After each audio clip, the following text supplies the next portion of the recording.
जय गजानन जय संस्कृतम. महाकवी कालिदासांच्या अभिज्ञान शाकुंतलम नाटकाच्या 7व्या अंकाचा अभ्यास आपण करतोय. तो करत असताना आतापर्यंत आपण पाहिलं की इंद्राला मदत करून परत येत असलेला राजा महर्षी कश्यपांच्या आश्रमात येऊन पोहोचतो आणि तिथे त्याला पहिल्यांदा सर्वदमनाची भेट होते. आपला मुलगा त्याला प्राप्त होतो. मुलगा प्राप्त झाल्यानंतर अत्यंत आनंदात असणारा तो आपल्या मुलासह आईकडे म्हणजे शकुंतलेकडे जाण्याकरता तयार होतो. इथपर्यंत कथाभाग आपण पाहिला. आता समोर शकुंतला आपल्या येऊन पोहोचते. तिथून पुढच्या कथाभागाचा अभ्यास आज करण्याचा प्रयत्न करू. आपल्या समोर वाक्य येतं, तत प्रविशती एक वेणी धरा शकुंतला. एक वेणी घातलेली शकुंतला समोर येऊन पोहोचते. एक वेणी हा शब्द विरह अवस्थेचं वर्णन आहे. विरहावस्थेमध्ये कसं जीवन जगावं याचे जे नियम तुमच्या माझ्या शास्त्राने घालून दिलेले आहेत त्यातला एक नियम असतो की कुठल्याही प्रकारचं प्रसाधन न करणे. ती स्त्री नटत नाही, सजत नाही. कारण कोणाकरता करायचं? ज्याच्यासाठी हे सगळं शृंगार करायचा तोच जर समोर नसेल तर करायचं काय? अशा हिशोबामध्ये अशृंगार अवस्थेमध्ये ती आहे. तशी तिने एक वेणी घातलेली आहे हे जणू काही त्याचं प्रतीक आपल्या समोर येतं. आणि त्या शकुंतलेला बातमी येऊन जाऊन सांगितलेली आहे की असं असं घडलेलं आहे. त्याच्या हातातला तो रक्षाकरंडक त्या महर्षींनी उचलला.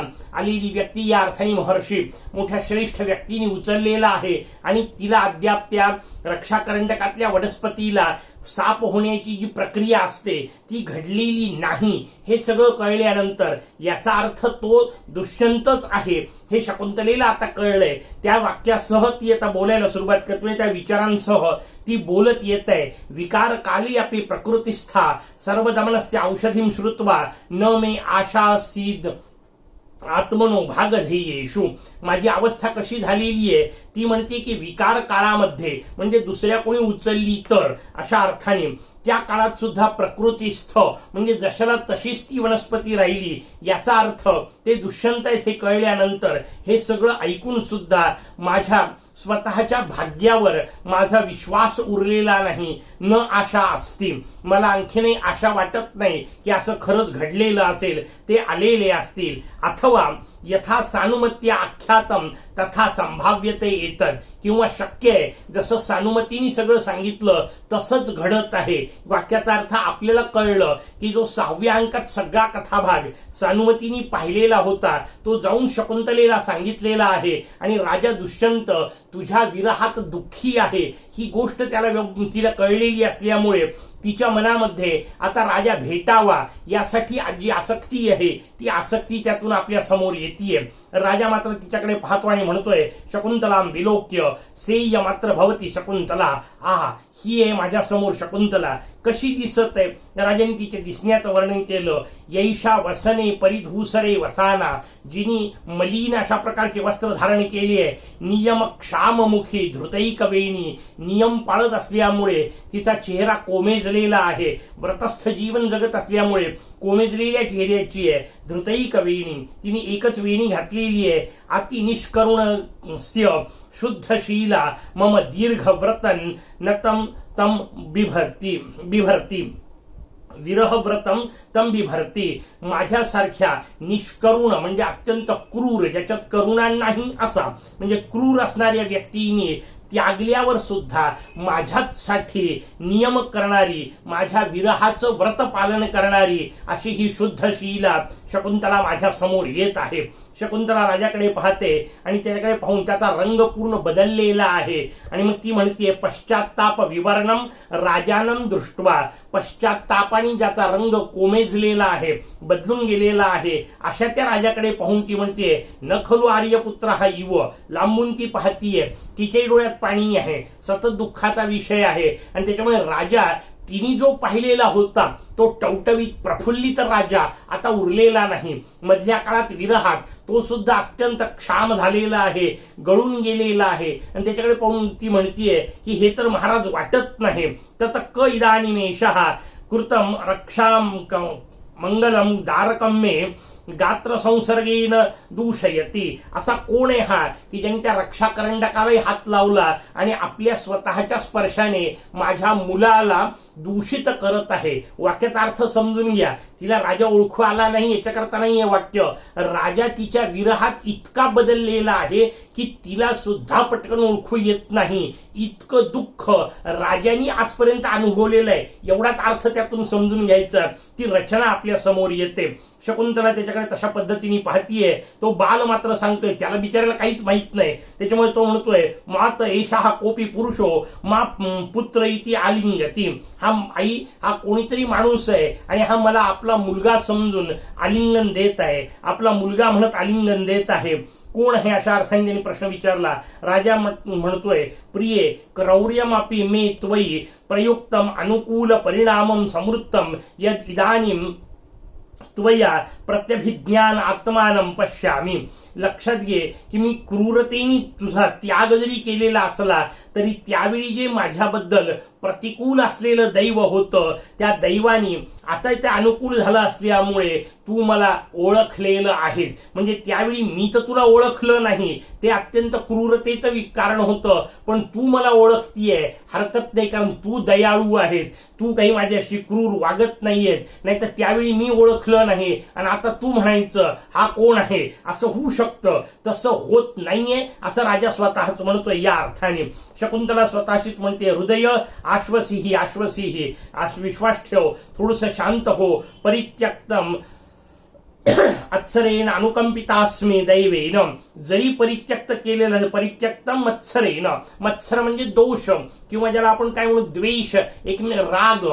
पहिल्यांदा दैवाच्या मनामध्ये माझ्याबद्दल राग होता, त्याच्यामुळे दैवानी माझा त्याग करायला त्यांना सांगितलं. परित्यक्त मत्सरेन, त्या मत्सराने त्यांनी माझा त्याग जरी केलेला असला, म्हणजे दैवानी केलेला असला तरी अनुकंपितास्मी दैवेन, आता मात्र दैव माझ्यावर प्रसन्न झालेलं आहे. आर्यपुत्र हा खरू एषः, हे तर खरोखर आर्यपुत्रच आहेत असं म्हणून तिला अत्यंत आनंद होतोय. राजा तिच्याकडे पाहून म्हणतोय, प्रिये स्मृती भिन्न मोह तमसो दिष्ट्या प्रमुखे स्थितासी मे सुमुखी. स्मृती भिन्न अवस्थेमध्ये जेव्हा मी तुझा त्याग केलेला होता तो सगळा भाग निघून गेलेला आहे आणि आता नशिबाने तू माझ्या समोर येऊन उभी आहे. कशी उपरागांते शशिनः समुपगता रोहिणी योग्यम. जशी रोहिणी योगम, जसा रोहिणीशी योग होतो कोणाचा, चंद्राचा, किंवा जेव्हा ग्रहण संपतं तेव्हा, म्हणजे चंद्र आहे, चंद्राच्या जवळ रोहिणी नावाचा नक्षत्र तारा असतो, त्या ताऱ्याचं आणि चंद्राचं सौंदर्य एकत्रित अधिक सुंदर दिसतं. पण त्यावेळी जर चंद्राला ग्रहण लागलं असेल तर चंद्राला त्या ताऱ्याचा संग राहत नाही, अशा अर्थाने ते शब्द आहे. आणि मग ग्रहणातून सुटलेला चंद्र जेव्हा रोहिणीच्या जवळ जातो, त्या ताऱ्याच्या जवळ जातो, तेव्हा तो तारा आणि चंद्र हे सौंदर्य अत्यंत सुंदर दिसतं. तसं शापमुक्त झालेला मी आता तुझ्याजवळ येऊन पोहोचलोय आणि आपली जोडी अत्यंत सुंदर दिसत आहे. अशा अर्थाने राजाने ते वाक्य वापरलेलं आहे की आपल्या दोघांचं मिलन हे अत्यंत मंगल आणि पवित्र अशा प्रकारचं आहे. शकुंतला बोलायला सुरुवात करते, जयतु आर्यपुत्र हा इति अर्धोक्ते बाष्पकंठी विरमती. असं लिहून ठेवलं त्यांनी कालिदासांनी की ती जयतु असं बोलायचा प्रयत्न करते आणि शब्द तिचे कंठातल्या कंठातच दाटून येतात. तिला बोलणं सुचत नाही, इतका आनंद झालेला आहे की त्या आनंदात नेमकं काय बोलावं, कसं बोलावं हेच जणू निघत नाही. तिच्या मुखातले शब्द तिथल्या तिथे अडखळले, अशा अर्थाने तो अभिनय ती करते. राजा तिला उद्देशून म्हणतोय, सुंदरी बाष्पेन प्रतिषिद्धेपी जय शब्दे जितम मया. तुझा हा जय शब्द बाष्पाणी कंठित जरी झाला असला, गळ्यामध्ये आलेल्या तुझ्या जो अवंठा आला होता त्या अवंठ्याने अडलेला जरी हा शब्द असला तरी हा शब्द मला जय मिळवून देणारा आहे. म्हणजे जरी तो शब्द प्रत्यक्ष आला नाही तरी ती भावना तुझी जी माझ्यापर्यंत पोहोचली आहे तो माझ्यासाठी सगळ्यात मोठा विजय आहे, अशी भूमिका राजा मांडत आहे.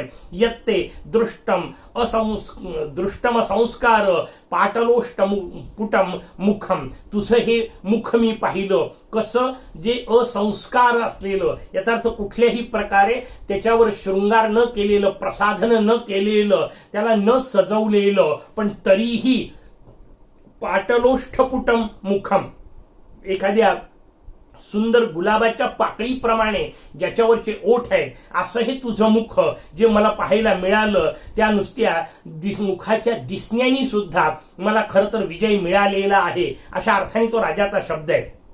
राजाला तो बालक मात्र हे सगळं पाहतोय, त्याला बिचाराला काहीच कळत नाहीये नेमकं काय चाललेलं आहे, संवाद कोणत्या प्रकारचा आहे. आणि म्हणून त्यांनी फार सुंदर शब्द विचारला. बालक प्रश्न विचारतो आईला, माता क एषाहम, हे कोण आहेत नेमके.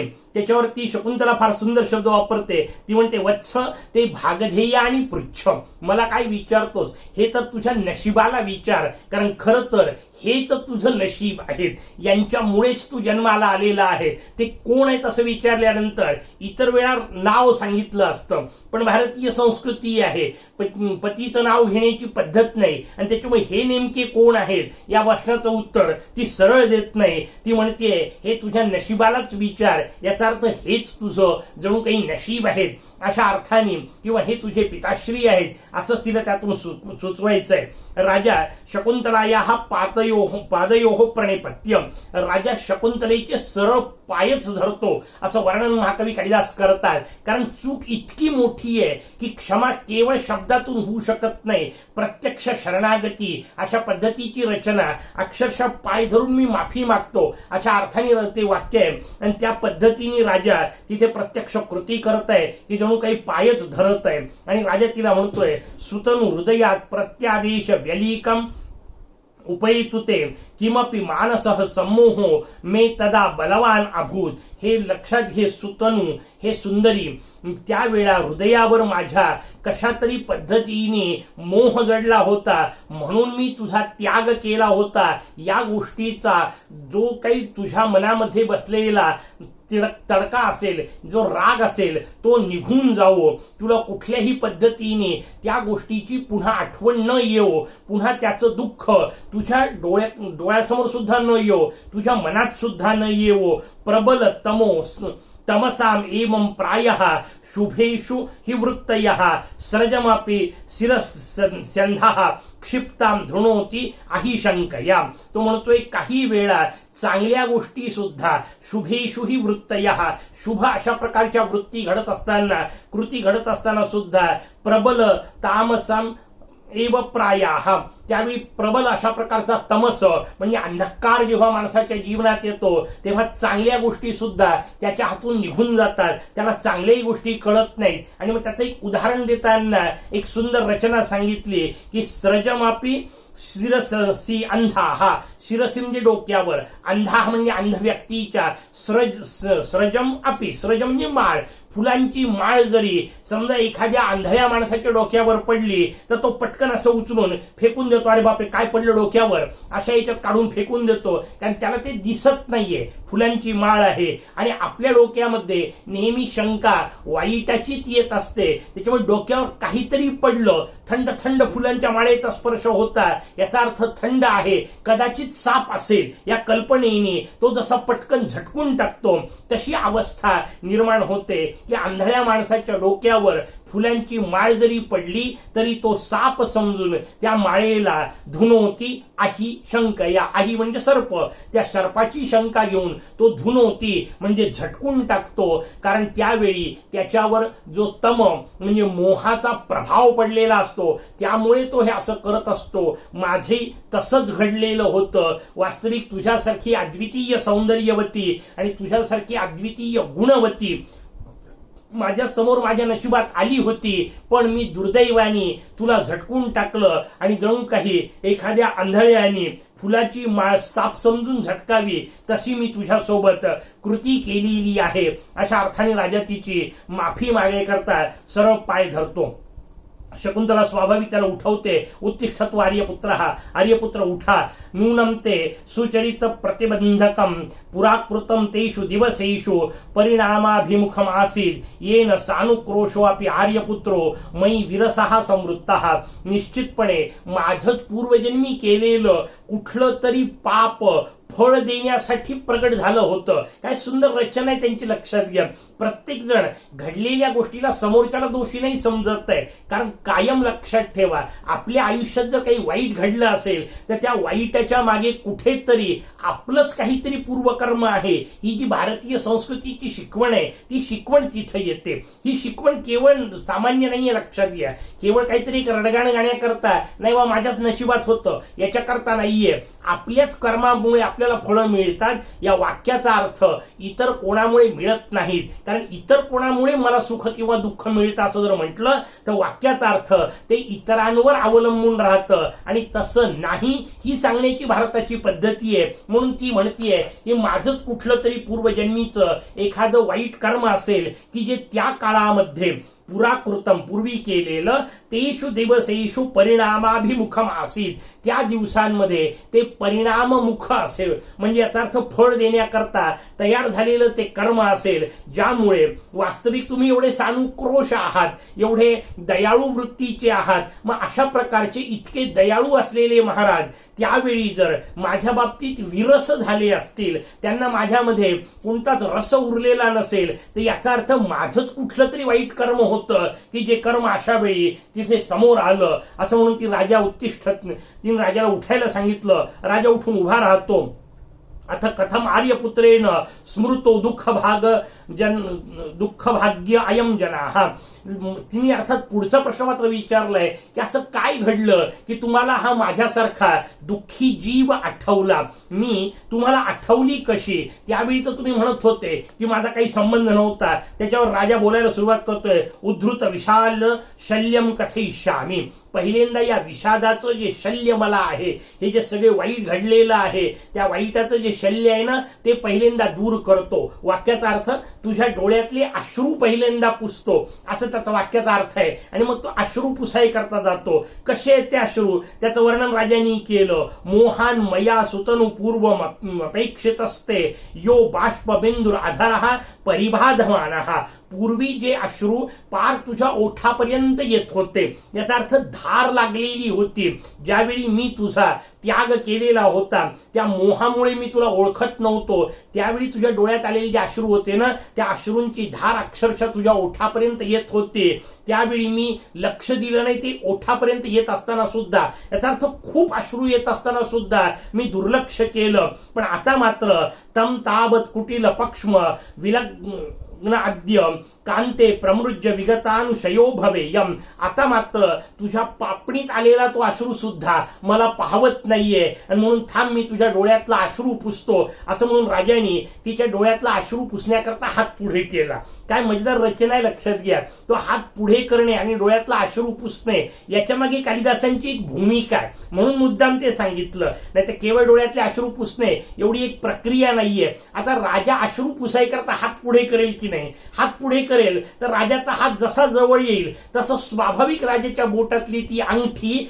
शकुंतलेला दिसेल, त्याकरता केलेली तो विषय. म्हणून मी अश्रू पुसतो. याच्यावर राजाचा विषय आला. मी पहिल्यांदा अश्रू पुसतो मग तुला सांगतो, असं वाक्य आलं. कारण जसा अश्रू पुसण्याकरता राजाने हात पुढे केला तशी ती अंगठी तिला दिसली. शकुंतला नाममुद्राम दृष्ट्वा. त्या अंगठीकडे शकुंतला पाहते आणि म्हणते, आर्यपुत्र इदम तदांगुलीयकम. अहो हीच आहे ती अंगठी जी मी शोधत होती, जी मी तुम्हाला दाखवणार होती, हीच तर ती अंगठी आहे. राजा म्हणतोय, अस्मात अंगुलीय लंभात खलु स्मृती ही उपलब्धा. अगं ही अंगठी मला प्राप्त झाली आणि म्हणूनच मला स्मृती प्राप्त झाली. या अंगठीनीच मला तुझं स्मरण झालं. शकुंतला म्हणते, विषमम कृतम अनेन. किती वाईट वागली आहे ही अंगठी. यद आर्यपुत्रस्य प्रत्यय काले दुर्लभम आसीत. जेव्हा खरंच तुम्हाला ओळख पटवून द्यायची होती त्यावेळी ही अंगठी गायब होती, आणि मग नंतर मी निघून गेल्यावर ही अंगठी तुमच्या जवळ आली. वास्तविक ती अंगठी दाखवली असती तर तेव्हाच काम झालं असतं. त्यावेळी आता राजा म्हणतोय, ते नाही ऋतू समवाय चिन्हम प्रतिपद्यताम लता कुसुमम. तेव्हा आता आपला ऋतू म्हणजे एकत्रित येण्याचा हा जो सोहळा आहे, या सोहळ्याचं प्रतीक म्हणून तू ही अंगठी आता धारण कर. कारण जणू काही इतर वेळा ऋतूमध्ये फुल दिलं असतं, मी तुला एखादं वसंत ऋतूमध्ये भेटलो असतो तर फुल दिलं असतं, तसं फुल समजून तू ही अंगठी हातामध्ये आता धारण कर. ही अंगठी मी तुला देतो. त्याच्यावर शकुंतलेचं फार सुंदर वाक्य आहे. ती म्हणते, नास्यम विश्वासिमी.